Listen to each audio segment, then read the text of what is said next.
প্রিয় রান্নাঘরের প্রিয় বন্ধুরা, সবাইকে আমার প্রিয় রান্নাঘরের চ্যানেলে আবারও সুস্বাগতম।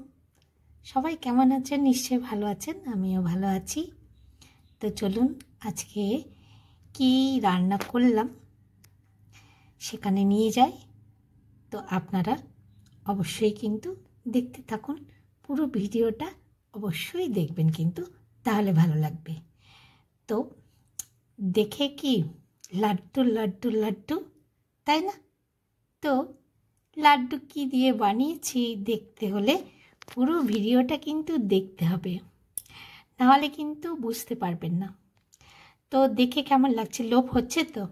চলুন দেখে নিই কী করে করেছি। এখানে কড়াতে আমি 500 লিটার দুধ দিয়েছি, মানে হাফ লিটার দুধ দিয়েছি। দুধটাকে খুব ভালোভাবে আমি জাল করব, একদম ঘন করে ফেলব।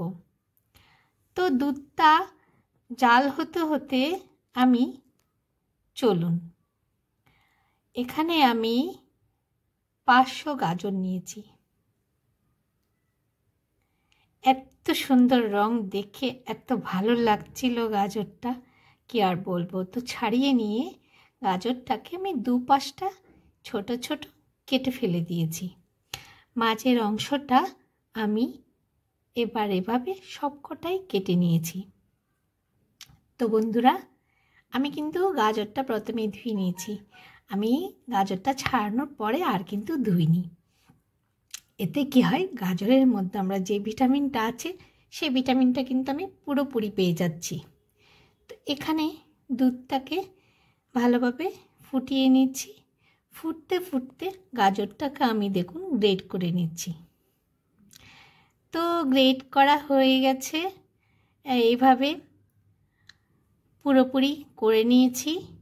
এইদিকে দেখুন দুধটা কিন্তু ভীষণ ঘন হয়ে গেছে, একদম হলদেটে ভাব চলে এসছে যখন আমি গ্রেট করা গাজরটা দিয়ে দিয়েছি। গ্রেট করা গাজরটা যতক্ষণ না সেদ্ধ হচ্ছে ততক্ষণ আমি ছোট আছে বেশ একটু পরপর নেড়ে ছেড়ে কিন্তু সেদ্ধ করে নেব। তো বন্ধুরা, আজকে যদি আমার ভিডিওটি ভালো লাগে, ভিডিওর কোনো অংশ ভালো লাগে, তো লাইক শেয়ার কমেন্ট তো অবশ্যই করবেন। আর যেটা করবেন, যদি আপনি আমার চ্যানেলে নতুন হয়ে থাকেন, তাহলে আমার চ্যানেলটিকে সাবস্ক্রাইব করে নতুন নতুন আরও ভিডিও পাওয়ার জন্যে বেল আইকনটা প্রেস করে রাখবেন। তো দেখুন এখানে ফুটে উঠেছে। আমি 2-3টে এলাচ নিয়েছি।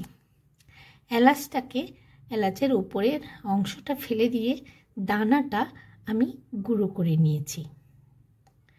তো এখানে আমি এবারে সেই এলাচের গুঁড়োটা দিয়ে দিচ্ছি। দেখুন, এটা আপনারা লাস্টেও দিতে পারেন, আমি কিন্তু এখানে আগেই দিয়ে দিয়েছি। তো যতক্ষণ না এই দুধটা পুরোপুরি শুকিয়ে যাচ্ছে ততক্ষণ আমি কিন্তু এটা উল্টে পাল্টে জাল করতে থাকবো। কেননা যে গাজরটা বেশ ভালোভাবে সেদ্ধ হয়ে, মানে দুধটাকে পুরো যেন খেয়ে নেই এই গাজরটা। তো ততক্ষণ আমি এটাকে জাল করব। অবশ্যই কিন্তু অল্প আঁচে জাল করবেন। বড় আঁচ দেবেন, বড় আঁচ যদি দেন অসুবিধা নেই, কিন্তু কাছেই থাকবেন। এবার আমি কিছু আলমন্ড ভিজিয়ে রেখেছিলাম, ওগুলোকে উপরের খোসাটা ছাড়িয়ে আমি একটু কুচো করে নিয়েছি। তো এবারে দেখুন একদম শুকনো হয়ে গেছে, দুধটা পুরোপুরি খেয়ে নিয়েছে। তো এবার আমি কড়া থেকে তুলে নিচ্ছি, কেননা কি কড়াটা আমার আবার ধুয়ে বসাতে হবে। ধুয়ে নিয়েছি, ধুয়ে নিয়ে এবার এখানে দেখুন আমি 1 থেকে 2 চামচ, চা চামচে 2 চামচ ঘি দিয়ে দিয়েছি।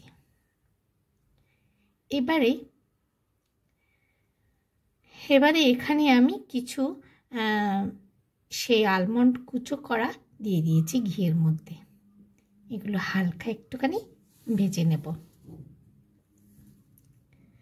একটু নেড়ে ছেড়ে খুব হালকা ভাজবো, খুব কড়া ভাজবো না। ভাজতে তো বন্ধুরা, কেমন লাগছে বলুন আজকের রেসিপিটা। এবারে আমি পরিমাণ মতো চিনি দিয়ে দিচ্ছি। চিনিটা চাইলে আপনারা গাজর যখন সেদ্ধ হবে তখনও দিয়ে দিতে পারেন, কিন্তু এই সময়টায় দিলে সবচেয়ে মনে হয় আমার ভালো হয়।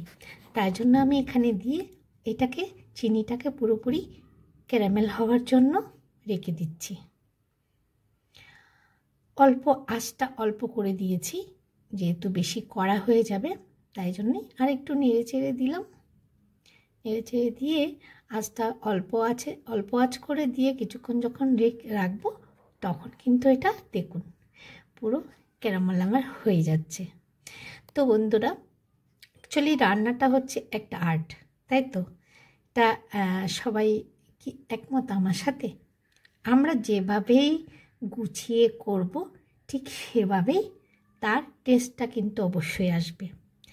আর হচ্ছে আমি তো খুব ভালোবাসি বিভিন্ন ধরনের নতুন নতুন আইটেম বানাতে বা রান্না করে বাড়ির মানুষদের খাওয়াতে, নিজেদের খেতে ভীষণ ভালো লাগে আমার। তো আপনাদের কেমন লাগে বন্ধুরা? রান্না করতে কে কে ভালোবাসেন? আমি তো খুব ভালোবাসি, শুধু রুটি বানাতে ভালোবাসি না। রুটি বানাতে যতক্ষণ সময় লাগে ততক্ষণ আমার মনে হয় আমি 3-4টে তরকারি রান্না করে ফেলতে পারবো। এবার দেখেছেন পুরোপুরি যখন ক্যারামেলটা হয়ে গেছে তখন আমি সেই গাজরটা দিয়ে দিয়েছি। দিয়ে এবার এটাকেও কিন্তু বেশ কিছুক্ষণ আমি উল্টে পাল্টে একদম টান টান যখন হয়ে যাবে ততক্ষণ অবধি আমি নাড়তে থাকবো কিন্তু। এবারে আরও কিছু আলমন্ড কুচনো ছিল, ওগুলো কিন্তু দিয়ে দিয়েছি। তো চাইলে এটা আপনারা একদম লাস্টেও দিতে পারেন, যখন বানাবেন তখনও দিতে পারেন। যাই হোক, যেভাবেই ভালো লাগবে, যেভাবে সুবিধে সেভাবেই করবেন। অবশ্য লাস্টের দিকে দিলে ওটা কিন্তু আরও সুন্দর লাগে। তো বন্ধুরা, আমার এই রেসিপি যদি আপনাদের মনে হয় খুব ভালো লেগেছে, একবার অন্তত ট্রাই করবেন। এটা খেতে কিন্তু ভীষণ সুস্বাদু হয়। তো পুষ্টিগুণ তো আছেই, দেখতেই পেয়েছেন আমি কি করে রান্না করেছি। পুষ্টি তো শরীরের জন্য আছে, আর গাজরের কী কী উপকার আছে সেটা নিশ্চয়ই আপনাদের কারো অজানা নয়। তো এভাবে বানিয়ে রাখলে প্রত্যেক দিন একটা করে খান। গাজরে যে প্রোটিনটা আছে, যে ভিটামিনটা আছে গাজরের মধ্যে, সেই ভিটামিনটা কিন্তু আমরা পেয়ে যাচ্ছি প্রতিদিন।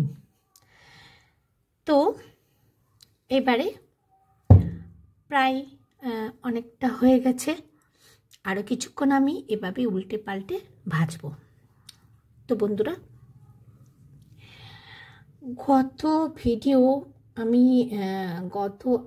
এর আগের দিনের ভিডিওটা আমি কিন্তু খুব ছোট দিয়েছি। তো খুব ছোট বলতে মানে এই পুজো এটা সেটা কাজের জন্য ভিডিও বানাতে পারিনি। তো তো যেটুকুই একটু ভিডিও করা ছিল সেইটুকুই দিয়ে দিয়েছি। কারণ রেগুলার মেনটেন না করলে আমার যেটুকু মনে হয় ভিউজটা কেমন যেন কমে যায়। তো এই কয়েকদিন আমি একটু ঠিকভাবে ভিডিও করতে পারিনি, ভিউজটা কিন্তু অনেক কমে গেছে। তো যাই হোক, চেষ্টা করি। আমরা তো গৃহিণী, আমাদের চারদিকে সামলেই রান্না করা, আরও 5 কাজ থাকে বাড়িতে, তারপরে বাজার করে নিয়ে আসা, এসব করে ভিডিও করে সেই ভিডিও এডিট করে পোস্ট করা, যারা করে তারা কিন্তু অবশ্যই বুঝতে পারে। তো দেখতেই পাচ্ছেন বকবক করতে করতে অনেকখানি হয়ে গেছে। এবার আমি হাতে একটু ঘি নিয়ে তো কিছুক্ষণ আমি ঠান্ডা হতে দিয়েছিলাম। এবার হালকা হালকা ঠান্ডা থাকতে থাকতে আমি এগুলোকে বানিয়ে নিয়েছি লাড্ডু। তো বন্ধুরা, কেমন লাগলো আমার এই লাড্ডুটা বলুন তো? অবশ্যই কিন্তু বাড়িতে বানিয়ে রাখবেন, কারণ ভিটামিনে ভরপুর এই লাড্ডু, আমাদের গাজরের লাড্ডু প্রত্যেক দিন একটা যদি খেতে পারি ভীষণ ভীষণ উপকার হবে। আর যারা চিনিটা দিতে চাইবেন না, চিনি খুব কম দেবেন, না হলে সুগার ফ্রি দিয়ে খাবেন, অথবা গুড় দিয়েও বানাতে পারেন। যাই হোক, এবার ভিডিওটি এখানে শেষ করছি। তো বন্ধুরা, যদি ভালো লাগে লাইক শেয়ার কমেন্ট করবেন, বেশি ভালো লাগলে কিন্তু অনেক অনেক শেয়ার করে দেবেন। আজকের মতো ভিডিওটি আমি এখানে শেষ করছি। তো এতক্ষণ ধৈর্য ধরে দেখার জন্য অনেক ধন্যবাদ।